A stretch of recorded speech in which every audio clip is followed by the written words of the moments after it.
La forme d'entreprise la plus simple est l'entreprise individuelle, par laquelle l'entrepreneur utilise ses propres ressources pour exercer son activité économique, artisanale, libérale ou commerciale.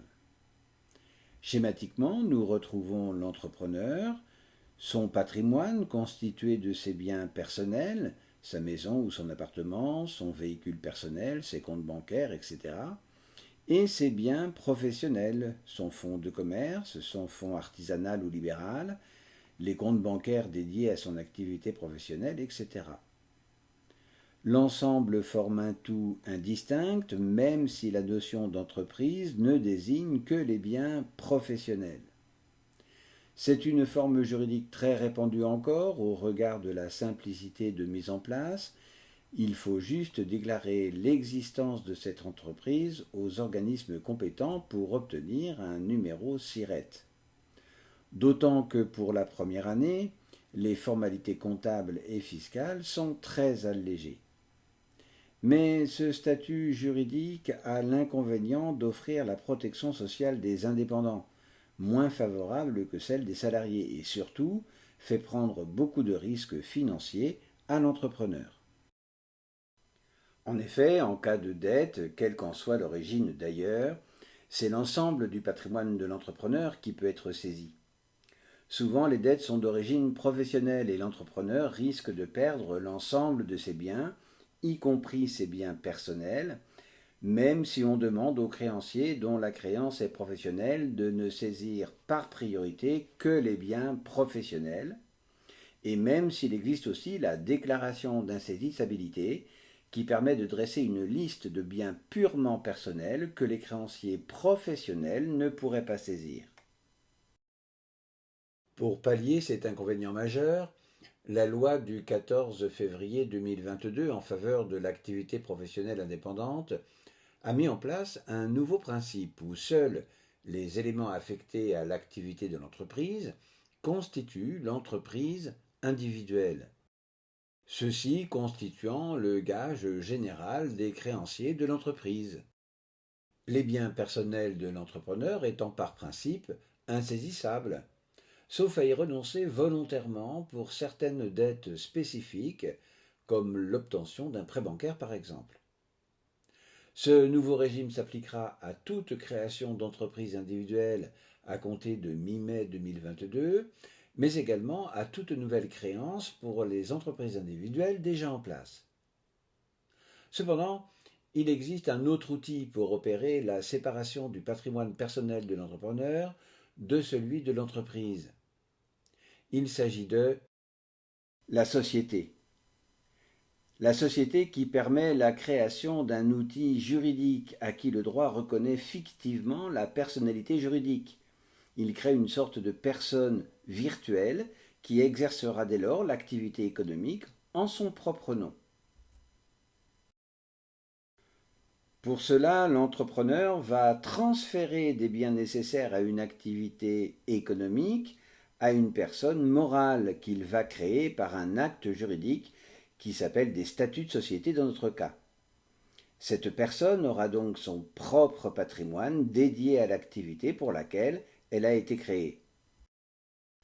L'associé va donc constituer ce patrimoine en faisant des apports qui vont former le capital social de la société.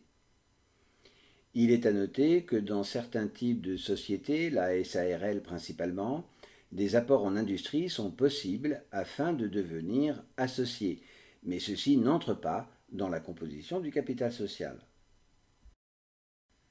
Cette société étant une personne fictive, virtuelle, elle doit nécessairement être représentée par une ou plusieurs personnes physiques, qui ne sont d'ailleurs pas nécessairement des associés.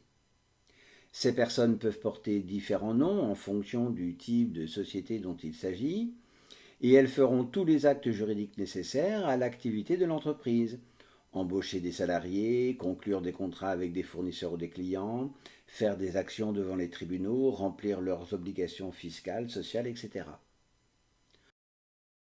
En contrepartie de quoi, les associés reçoivent des titres sociaux, des parts sociales ou des actions lorsque la société est sur le modèle de la SA, qui vont leur permettre de contrôler l'action des dirigeants, approuver leur gestion de l'entreprise et décider de l'affectation des résultats, notamment sous forme de dividendes qu'ils pourraient s'octroyer. Notons que des obligations s'ajoutent au nombre des titres sociaux, mais ces obligations ne font que garantir le remboursement d'une somme qu'a prêtée leur souscripteur à la société. Ainsi, c'est bien le capital social qui garantit les créanciers de l'entreprise, pour un montant minimal et incompressible, annoncé sur tous les papiers à en-tête pour rassurer les partenaires de la société. Il n'y a pas de montant minimum imposé par la loi, ce qui fait dire que 1 euro suffit, mais il serait illusoire de s'y limiter. Sauf pour les SA, où celui-ci est de 37 000 euros, voire 225 000 euros, si elle est cotée en bourse. Attention, le capital ne représente pas la valeur monétaire de l'entreprise, car outre son capital, elle peut posséder d'autres biens qu'elle aurait créés ou acquis postérieurement à sa création. De plus, la forme juridique sociétaire permet de gommer un deuxième inconvénient qui a été cité tout à l'heure, à savoir celui de la protection sociale des dirigeants.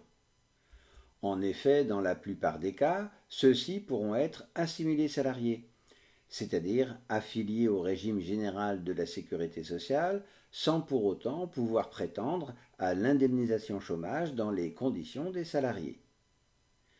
Voir le statut de salarié lorsqu'une SARL est dirigée par un gérant qui n'est pas associé. Le schéma qui s'est progressivement élaboré durant cette vidéo n'implique qu'un seul et unique associé dans le cadre soit d'une entreprise unipersonnelle à responsabilité limitée, le URL, soit celle d'une société par action simplifiée unipersonnelle, la SASU, mais il existe d'autres formes de sociétés où il faudrait multiplier le nombre d'associés faisant des apports et recevant des titres sociaux. Citons à titre d'exemple des sociétés avec au minimum 2 associés, la SARL, la société à responsabilité limitée, dirigée par un ou plusieurs gérants associés ou non, la société anonyme, la SA, dirigée soit par un directeur général et éventuellement des directeurs adjoints, soit par un président du directoire avec un collectif de directeurs, tous pouvant ou non être aussi associés. Et enfin, la société par action simplifiée, la SAS, dirigée par un président associé ou non. Mais il en existe bien d'autres, et notamment celles qui ont pour objet des activités libérales, artisanales, immobilières ou agricoles, sans oublier les sociétés du secteur de l'économie solidaire ou les coopératives. Mais toutes suivent ce schéma en ce qui concerne leur forme sociétaire.